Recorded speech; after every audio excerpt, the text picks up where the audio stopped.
নবদ্বীপে মাইক বাজানো নিয়ে দুপক্ষের মধ্যে সংঘর্ষ, আক্রান্ত হলো পুলিশ। সংঘর্ষ থামাতে গেলে পুলিশকে লক্ষ্য করে ইট বৃষ্টি করা হয় বলে অভিযোগ। নবদ্বীপে পুলিশের গাড়ি ভাঙচুর হয়। ক্রিকেট টুর্নামেন্ট শেষে মাইক বাজানো নিয়ে দুপক্ষের মধ্যে সংঘর্ষ বাধে।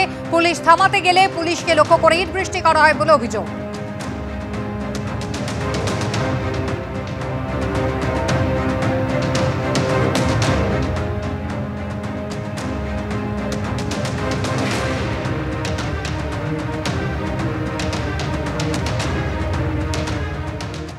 কাকদ্বীপে ফেলো করি হও ভোটার লিস্টে নাম তুলতে বাংলাদেশের থেকে টাকা নেওয়ার অভিযোগ।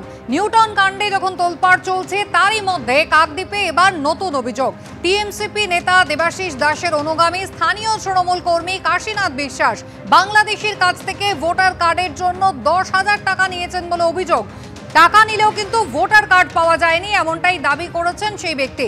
কথা বলবো, আমাদের প্রতিনিধি গৌতম মণ্ডল রয়েছেন আমাদের সঙ্গে। গৌতম, কাকদ্বীপের বিধায়ক মন্টুরাম পাখিরা তিনিও তো এই কথাই বলেছিলেন যে লক্ষ লক্ষ টাকার বিনিময়ে ভোটার কার্ড পাওয়া যায়, ভোটার তালিকায় নাম উঠে যায়, যেখানে তিনি বিডিও এসডিওদের কথা বলেছিলেন। আর এখানে একজন শাসক দলের কর্মী, তিনি সরাসরি জড়িত, 10,000 টাকা নিয়েছেন, কিন্তু তার সত্ত্বেও ভোটার কার্ড মেলেনি।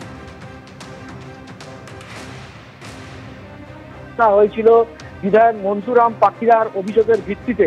সেই অভিযোগ কিন্তু যত দিন গড়াচ্ছে, কাকদ্বীপে এই যে ভুয়ো ভোটার কাণ্ডে বেনিয়ম বা গরমিলের যে ব্যাপক অভিযোগ বিরোধীরা করেছিল এবং শাসক দলের পক্ষ থেকেও যে অভিযোগ করা হয়েছিল তা কিন্তু প্রকাশ্যে চলে আসছে। আমরা এর আগে দেখিয়েছি 10,000 টাকার বিনিময়ে কিভাবে ভোটার কার্ডে নাম তোলা যায়। সে একদম এবিপি আনন্দের ক্যামেরার সামনে একদম স্বীকারোক্তি দিয়েছিল যে কিভাবে 10,000 টাকার বিনিময়ে তার নাম উঠেছিল। এর পরবর্তী সময়ে আমরা আবার দেখতে পেলাম যে এক ব্যক্তি, তিনি 30 থেকে 35 বছর আগে বাংলাদেশ থেকে চলে এলেন এ রাজ্যে, কাকদ্বীপে চলে এলেন। তিনি পূর্ব গঙ্গাধরপুরের শ্রী রামকৃষ্ণ গ্রাম পঞ্চায়েতের পূর্ব গঙ্গাধরপুরে বসবাস করছেন। 30 থেকে 35 বছর আগে এলেও তিনি গত 12 বছর আগে, তার যেটা অভিযোগ যে 12 বছর আগে স্থানীয় তৃণমূল কর্মী কাশীনাথ বিশ্বাস তাকে তিনি 10,000 টাকা দিলেন ভোটার তালিকায় নাম তুলে দেওয়ার জন্য। কিন্তু দিন যায়, সময় যায়, তার ভোটার কার্ড আর আসে না।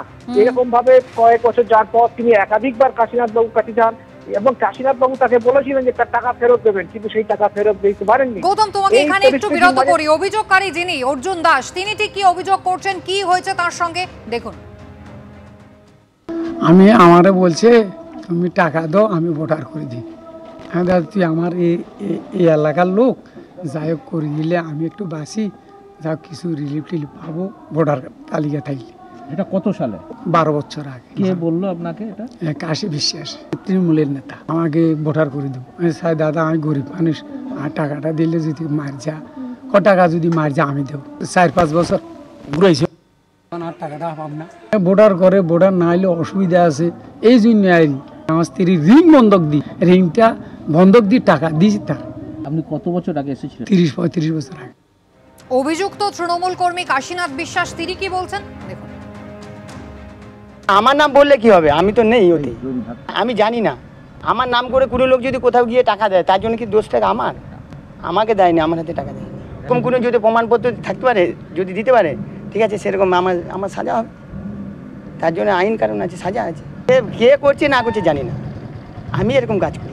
নিউটন দাসের ঘটনা যখন একেবারে সামনে চলে এসেছে, বাংলাদেশের নাগরিক নিউটন, যার হদিশ মিলেছে কাকদ্বীপে, বাংলাদেশের পাসপোর্ট কিন্তু বাকি সমস্ত সরকারি নথিপত্র এদেশের, আর সেখানে এবারও কিন্তু দেখা যাচ্ছে নতুন অভিযোগ উঠছে, জায়গা কিন্তু সেই কাকদ্বীপ। এবার টিএমসিপি নেতা দেবাশিস দাস, নিউটন দাসও যার ঘনিষ্ঠ ছিলেন, সেই টিএমসিপি নেতা দেবাশিস দাসের এক অনুগামী স্থানীয় তৃণমূল কর্মী কাশীনাথ বিশ্বাসের বিরুদ্ধে অভিযোগ যে তিনি একজনের কাছ থেকে 10,000 টাকা নিয়েছিলেন ভোটার কার্ড দেবেন বলে, প্রায় 12-13 বছর আগে, কিন্তু এখনো পর্যন্ত সেই ভোটার কার্ড তিনি দেননি। বিজেপির তরফ থেকে কি বলা হচ্ছে দেখুন। বাংলাদেশিদের মাধ্যম দিয়ে, বাংলাদেশি জিহাদিরা পশ্চিমবঙ্গের তৃণমূলের মাধ্যম দিয়ে এখানে জিহাদিদের সরকার চালাচ্ছে, এটা একদম পরিষ্কার। এখানে অনেক দেবাশিস দাসের নাম এরপরে উঠে আসবে এবং এই মূল মাথাকে ধরতে হবে। আমাদের পরিষ্কার দাবি, জিহাদিদের এই তৃণমূল সরকার, বাংলাদেশের যে সরকার, জিহাদিদের সরকার চলছে, আর তেমনিভাবে পশ্চিমবঙ্গের তৃণমূলী জিহাদিদের সরকার একদম উৎখাত করতে হবে। এরকম ভুয়ো ভোটারদের ধরার জন্য আরও মাথাকে ধরতে হবে, তৃণমূলের মাথাকে, ছোটোখাটো দেখে লাভ নেই।